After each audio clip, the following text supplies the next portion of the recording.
Bueno, en general, normalmente hay diferentes tipos de lagos y se caracterizan por el cómo se mezclan o no se mezclan sus aguas. Entonces, entre los diferentes estratos, las diferentes capas. Existen los lagos que se llaman monomícticos o dimícticos. Hay una clasificación más amplia que se puede llamar holomícticos o polimícticos, pero eso tiene que ver que las aguas se mezclan una vez o dos veces al año por causa de variaciones en la temperatura, que es lo que pasa. Normalmente en ecosistemas templados, las aguas profundas son frías, mientras que, por ejemplo, en el verano, las aguas superficiales se calientan. Entonces, normalmente uno distingue en un lago de aguas dulces el epilíneo, que es donde, por ejemplo, la temperatura y el sol incide, por ejemplo, en verano.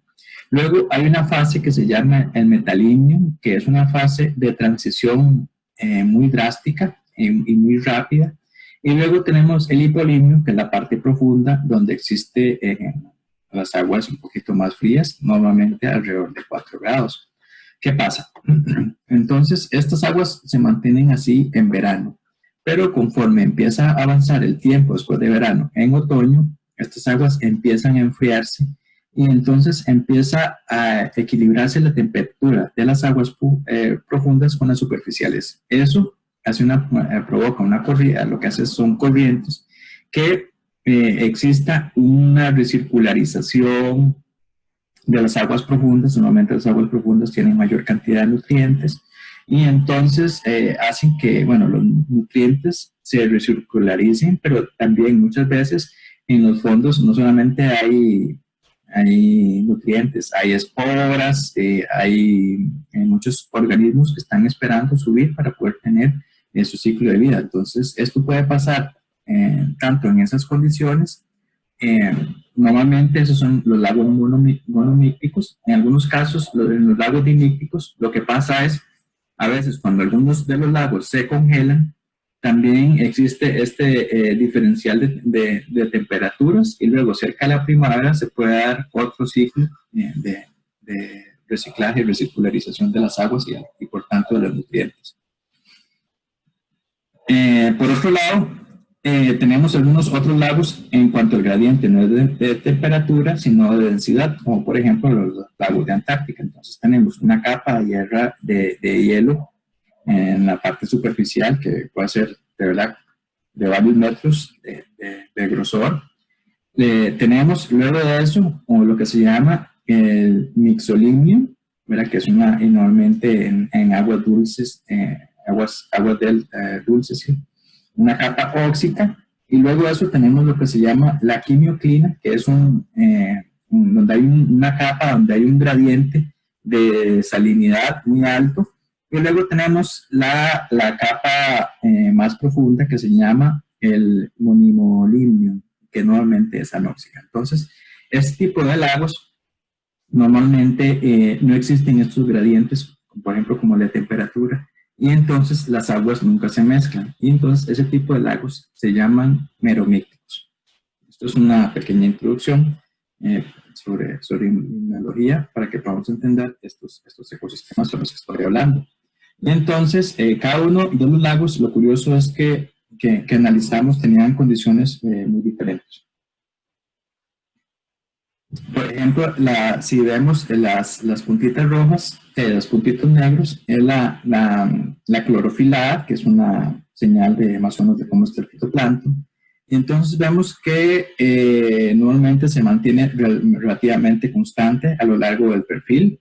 En el lago, este se llama East Lake Bonny, en el West Lake Bonny, es un poquito más amplio.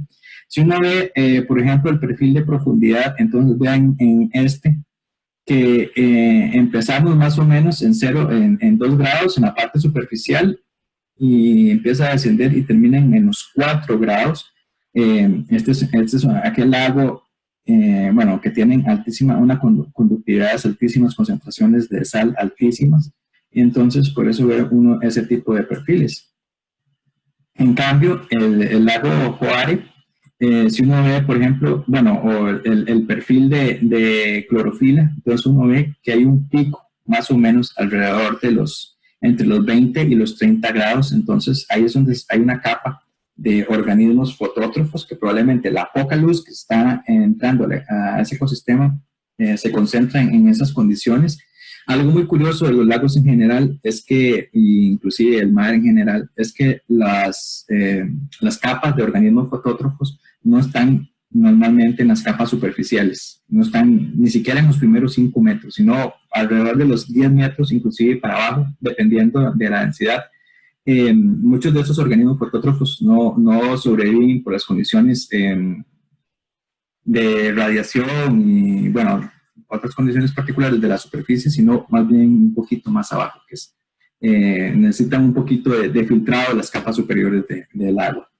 Y bueno, y uno ve entonces que hay una altísima relación entre la cantidad de clorofila, la cantidad de organismos fotótrofos con la producción de oxígeno disuelto, que más o menos es similar.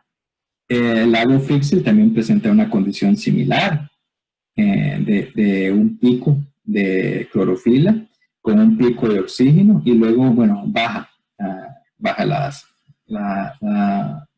tanto el oxígeno como la producción de fotosíntesis. Y luego el lago Myers, presenta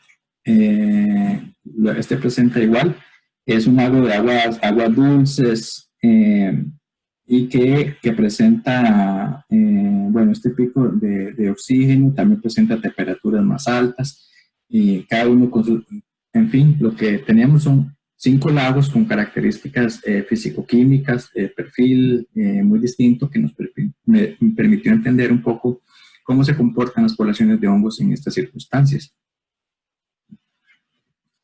Y bueno, ¿y cómo se analizan las bases de datos? Entonces, ya les dije que normalmente uno va al sitio, muestrea agua, después lo filtra. Esos filtros normalmente se cortan, se ponen en un kit de extracción de ADN. Normalmente los kits de extracción de ADN, primero lo que tienen es un proceso de bits, que tienen unas pequeñitas bolitas de sílica, que lo que hacen es terminar de machacar, de romper todas las células, y a partir de ahí se extrae normalmente los kits también tienen una columna que por afinidad se pega con el ADN, y luego se hace una serie de centrifugaciones y lavados, y al final obtienen generalmente ahora el ADN con buena calidad.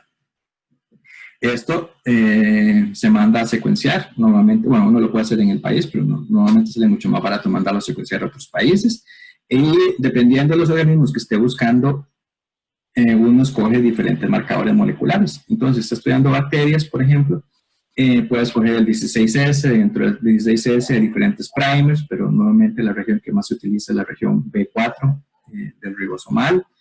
Si está estudiando el 18S, hay algunas gente que usa la B5, otros que usan más bien la B9, y para esto hay diferentes también primers. Para el ITS también hay gente que, si es con Illumina, utiliza el ITS1 o el ITS2.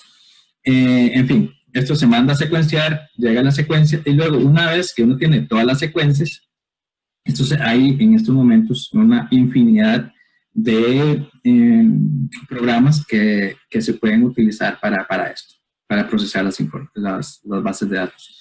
Normalmente han habido 2 que son clásicos. El primero se llama Motur y el segundo se llama KIME, y esta es una versión KIME 2. Y en estos normalmente tienen sus propios pipelines. Entonces, un pipeline es una línea de funciones para analizar. Entonces, una es primero analizar la calidad de los datos, luego ensamblarlas, luego buscar secuencias únicas, luego eliminar quimeras. Bueno, ahorita lo vamos a ver con más detalle. Cada uno, bueno, algunos, por ejemplo, se puede trabajar tanto en Windows como en Linux, también KIME. Y hay un paso en el que también ambos tienen para poder definir lo que se llaman OTUs, que son unidades, que lo vamos a ver más adelante, que son pseudoespecies, ¿verdad? O unidades taxonómicas operacionales. Y luego estas se comparan con bases de datos otra vez, hay diferentes bases de datos para poder comparar tanto 16S como ITS. Entonces, por ejemplo, para comparar 16S, para mí la más adecuada y la más optimizada es Silva, que se está renovando muy frecuentemente. Hay otros como el Ribosomal Database Project y otra que se llama Green Genes, que también se utilizan.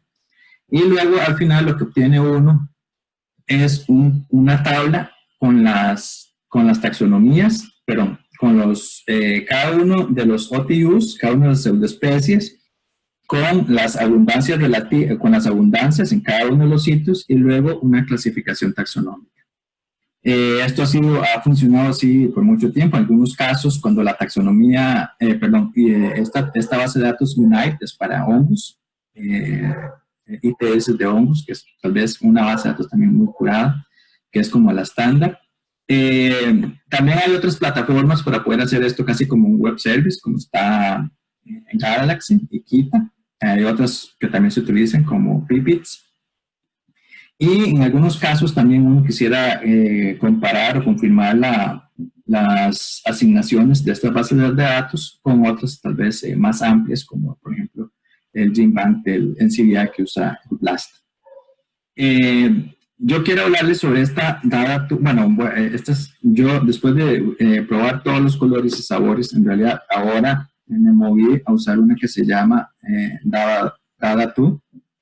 Esta opera en R completamente y entonces es una ricura. Y además, aparte de operar en R, que uno lo puede manejar todo relativamente rápido, también trabaja más rápido, pero tiene un principio biológico más fundamental. Tanto, Motur calcula OTUs, KIME calcula OTUs también, o algunas veces utiliza el algoritmo de Dada2, ¿verdad? Para poder calcularlos.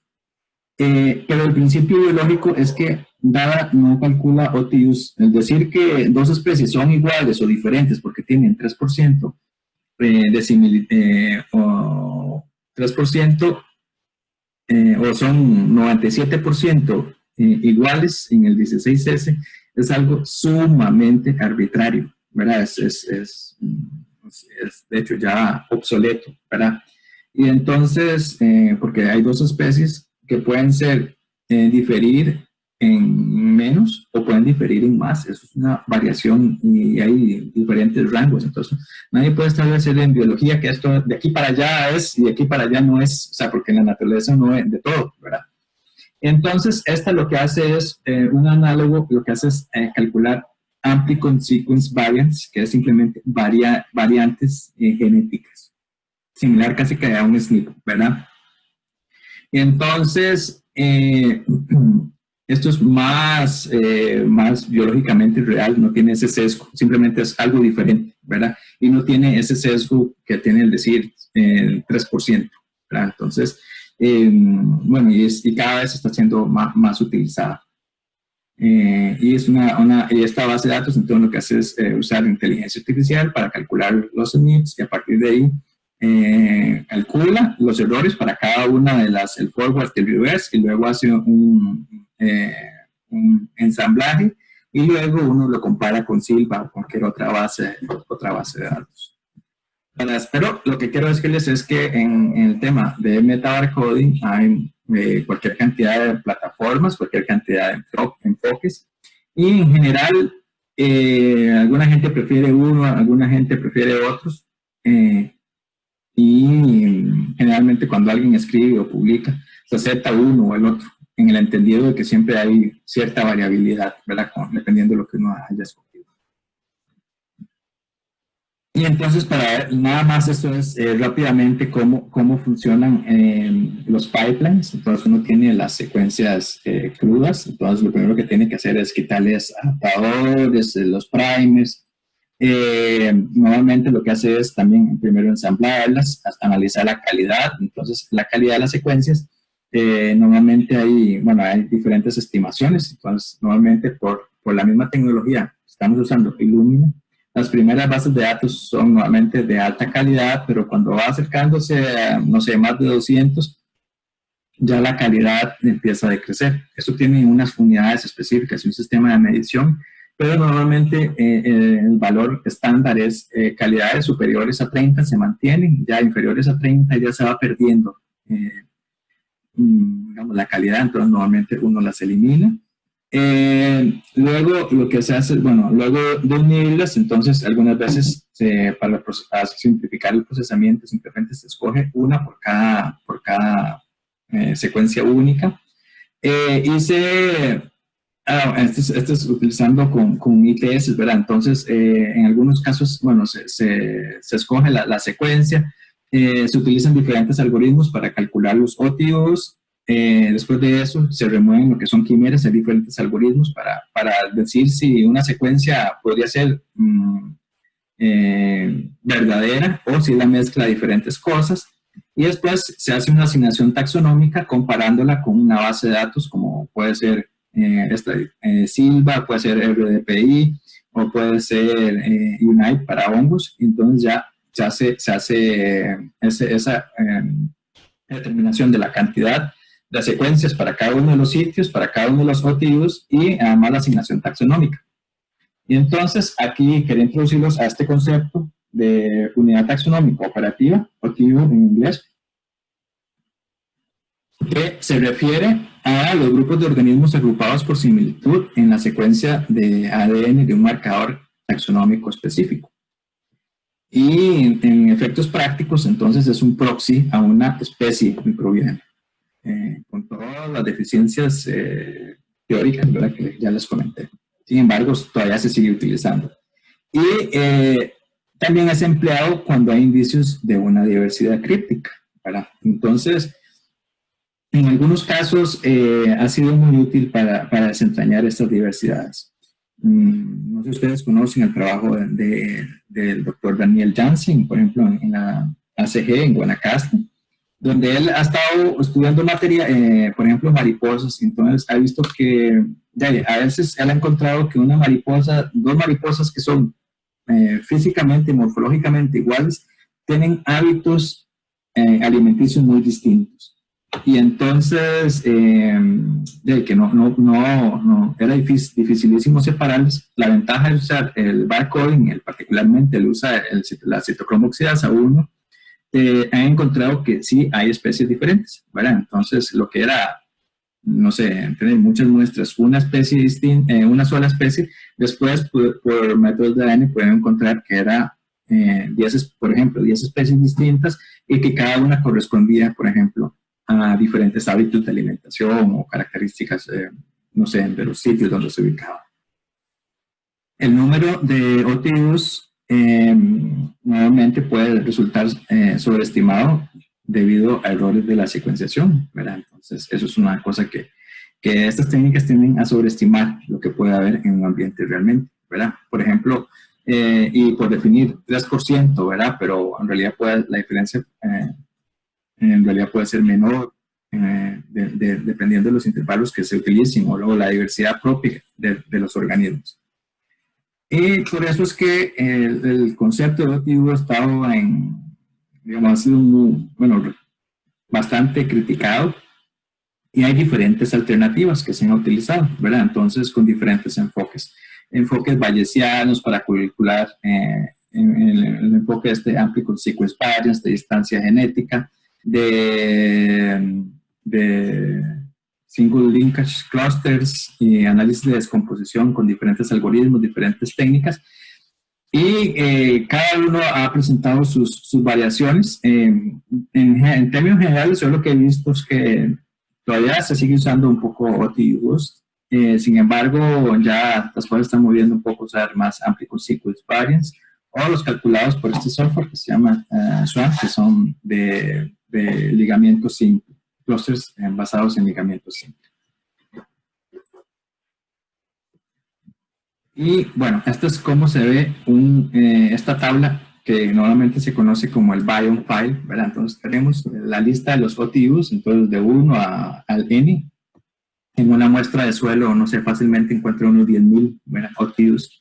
Y para las composiciones, digamos, o la cantidad que se encuentra uno en cada sitio, Y luego una asignación taxonómica, entonces tanto a dominio, filo, clase, orden, familia, género, en algunos casos de especie. Entonces, con estas tablas en la que posteriormente se hacen todos los análisis ecológicos para ver si hay diferencias, análisis estadísticos que vamos a ver más adelante.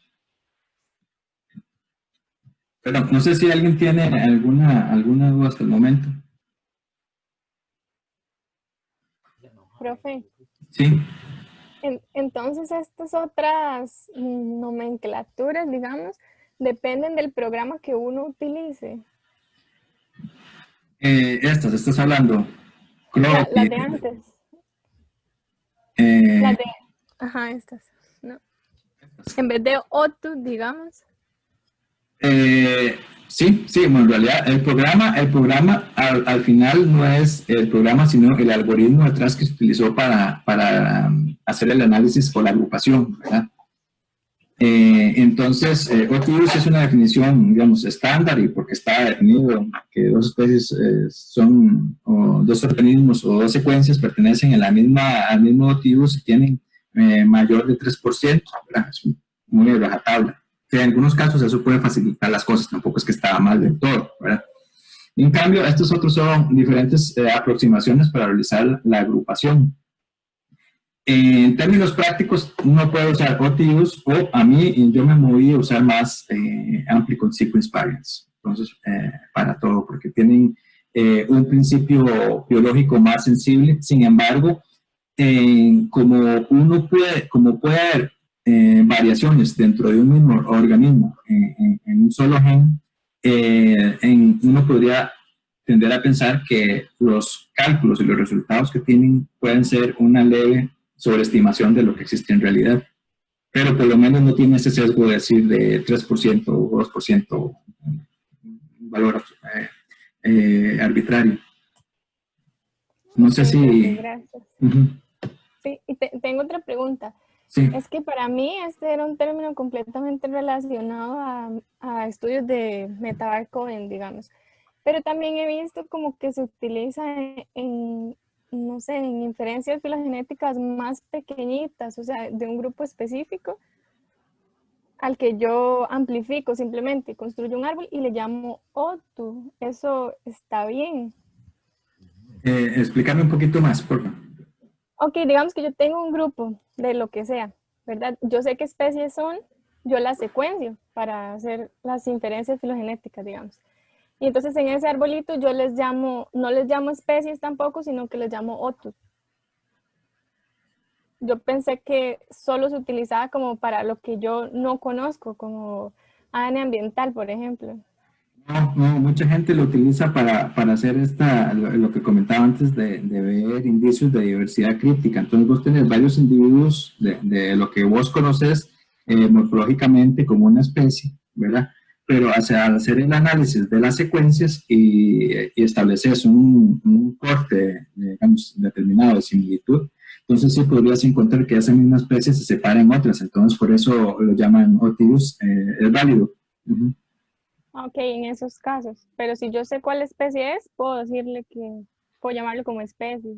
Sí, es lo adecuado, ¿verdad? Pero otra vez, lo que uno sabe que es la misma especie, algunas veces puede haber una diversidad críptica altísima. Y esto es más, voy a decir, generalmente para mí es la norma, ¿verdad? Hay diversidades críticas altísimas que es que ¿cuántos caracteres utiliza uno para diferenciar una especie? ¿Verdad? En realidad son muy pocos. Compárenlo con la cantidad de nucleótidos, ¿verdad? Porque es mucho más amplio, entonces sí le da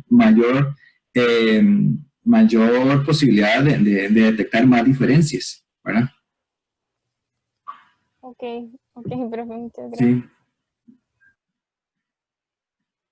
Sí, no sé, aquí voy a hacer un comentario tal vez poco apropiado, pero es que a mí siempre me da esto de descripción de nuevas especies, a veces me parece tan curioso, ¿verdad? A mí siempre me llamó la atención perdóneme por desviarme, pero hace un par de años estando en Alemania fui a un instituto de investigación en plantas, como fisiología de plantas, se llama Enjulish, y ellos de una sola planta, digamos, un clon, lo que hacían eran como bibliotecas gigantescas, digamos, la reproducían y la sometían a diferentes condiciones de acidez, salinidad, temperatura, nutrientes, y entonces hacían, y eso era como computarizado, ¿verdad? Y con robots y toda la cosa. Pero lo que encontraban también a veces era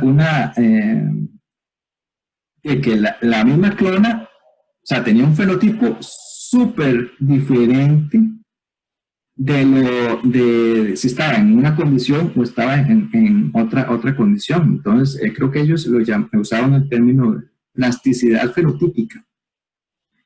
Y a mí lo que me hace gracia es que ella a veces, tal vez ahora no tanto, ahora en estos momentos, en realidad los taxónomos son una especie en peligro de extinción, ¿verdad?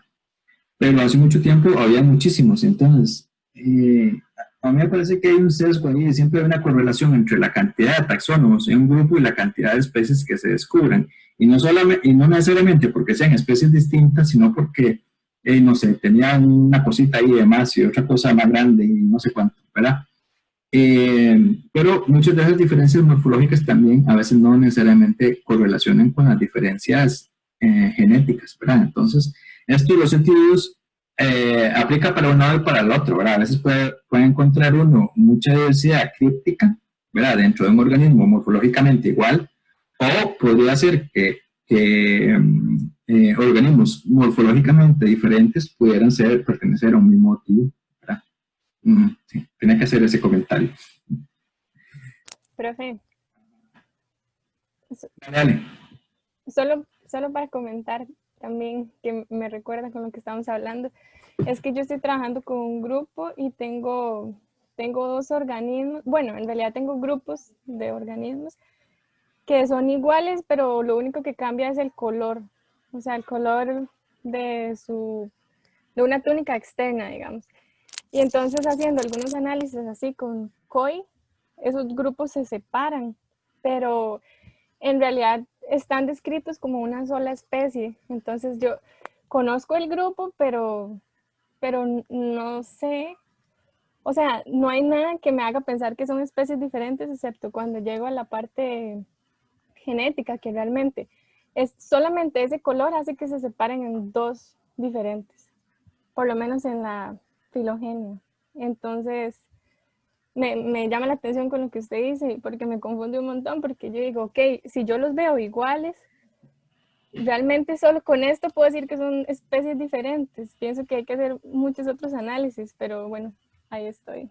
Sí, yo lo primero que indicaría es que yo pensaría que si la información genética te da que son distintas, yo confiaría en la información genética, ¿verdad? Pero me parece que en este caso no conozco el grupo, usar solo un marcador genético tal vez no sea suficiente, ¿verdad? Probablemente tal vez deberías usar, esto varía entre grupos, ¿verdad? Pero tal vez usar otros marcadores genéticos. Hay gente que se manda y muchas veces lo aceptan, ¿verdad? Con un solo, por ejemplo, con COI, y ya lo aceptan como esta diversidad crítica, como esta de las mariposas que le estoy diciendo, que digamos, Daniel Jansen ha publicado un montón así, pero ya hay mucha gente que se manda a hacer, digamos, con prueba con otros genes, con tal vez alguna característica bioquímica o alguna otra cosa que lo pueda comprobar, pero yo confiaría preliminarmente en que sí son distintas. Sí. Ok, profe. Gracias. Ok, seguimos. Bueno, este es el Biome File, y entonces estos son algunos de los resultados preliminares que encontré. Aquí no quiero entrar mucho, me interesaba más entender, explicarles el fondo. Pero bueno, algo de lo interesante que encontramos en este ecosistema de los lagos cubiertos de hielo en Antártica es que hubo un predominio de 2 grupos principales, del Cryptomycota y este otro que se llama Chytridiomycota. Curiosamente, hasta, digamos, hace muy poco se estaba descubriendo que muchos de los ecosistemas acuáticos, las poblaciones de hongos, son muy diferentes a las poblaciones que pueden encontrar, por ejemplo, en un suelo. Entonces uno sabe que en un suelo, dependiendo del suelo, hay ascomicetes, es mucho más abundante, o acidomicetes, dependiendo del sitio donde esté. Y estos que son prácticamente inexistentes, ¿verdad? Pero esto es una clasificación un poquito vieja, Zygomicota ya ahora se ha cambiado un poquito, ¿verdad? A mucorales y a otras, pero para efectos prácticos se hacía esa agrupación. Lo que encontramos es que en estos ecosistemas tan pristinos, estos hongos a mayor dominancia de los que son hongos más basales en las cadenas, en el árbol evolutivo, tanto Cryptomicota o los grupos que encontramos, que son LM, es un aislamiento LKM11, que pertenece a este grupo, ahora está asignado a Roselomicota, y Chytridomycota son los grupos dominantes, ¿verdad? Entonces, que son los linajes basales, son mucho más dominantes en estos ecosistemas tan pristinos, ¿verdad? Y entonces ya luego cuando lo vemos por profundidad y por los tipos de lagos, uno ve ciertas variaciones, pero en general las dominancias de estos grupos. Y entonces eso fue una cosa que, bueno, no se ha reportado nunca la dominancia de este grupo en un ecosistema. Entonces, bueno, eso fue el punto principal de los hongos basales ¿cómo es? L-diverging fungi. Hongos que diversificaron tempranamente, antes, digamos, de los linajes más basales, son los que dominaban estos ambientes pristinos. Estos ambientes pristinos estaban compuestos básicamente por algunos fotótrofos, por algunos de estos hongos. Muchos de estos hongos son parasíticos, y obviamente en ese ecosistema casi no había nada de insectos y nada de peces ni nada de esto, ¿verdad? Entonces son ecosistemas muy donde el ciclo tiene que ser, los ciclos de energía son muy depurados, ¿verdad? Tal vez aquí lo interesante es que, como ustedes saben, que hay todo un ciclo también a lo largo del año en la ecología de las poblaciones. Aquí se mostró en verano, donde hay un poquito más de luz, donde probablemente hay un poquito más de fitoplancton, y donde luego probablemente entonces habrían algunos parásitos de ese fitoplancton, ¿verdad? Probablemente si esto se hubiera mostrado en invierno, probablemente en el invierno de Antártica, la condición hubiera sido distinta, pero bueno, ustedes saben que no se puede mostrar en esa época del año allá, pero al menos nos muestra esas características básicas que pueden haber en un ecosistema. Y bueno, y hubo diferencias en las profundidades, a lo largo entre los lagos y en las profundidades, pero más o menos manteniendo el patrón de estos dos grupos principales, Cryptomicota y Chytridomycota. Aquí quisiera hablar un poquito sobre algunas técnicas que se utilizan en ecología. Entonces quisiera hablar sobre esta en particular. Yo no sé si usted, y les recuerdo otra vez, la ecología de microorganismos no necesariamente es la misma que se utiliza en ecología tradicional. Y entonces hay un concepto que se llama rarefacción. Rarefacción es una técnica para evaluar la riqueza de especies a partir de los resultados de un muestreo y permite el cálculo de la riqueza para un número de muestras individuales. Entonces, por ejemplo, se hacen estas curvas de la cantidad bueno, en este caso de secuencias y la cantidad digamos, de la riqueza observada. Y entonces se puede ver cuál fue la eficiencia más o menos del muestreo. Y en algunos casos, cuando hay diferencias, digamos que un muestreo, que en un sitio, o no sé, voy a ponerlo en términos prácticos, de un sitio tuvimos 10.000 secuencias y de otro tuvimos 8.000, algunas veces, voy a ponerlo más drástico, de un sitio obtuvimos 10.000 secuencias y de otro sitio obtuvimos 2.000. Entonces, lo que hacen alguna gente es, ok, tratemos todo como si fueran nada más 2.000 especies, 2.000 secuencias, y a partir de ahí hacemos todos los análisis. Eso se llama hacer rarefacción. Entonces, lo que se hace hay procesos matemáticos para calcular simplemente aleatoriamente escoger, entonces, reducir el número de todas las muestras, reducir el número a 2.000 muestras para poder comparar los estudios con la misma cantidad. Eso, yo sé que hay alguna gente que lo recomienda, pero al menos, inclusive en ecología microbiana es un tema de debate, pero la evidencia va diciendo de que se debe evitar hacer este tipo de técnicas. Específicamente se dice la rarefacción puede eventualmente conducir a una pérdida del patrón de las OTUs raras, pero que son relativamente, que son biológicamente relevantes.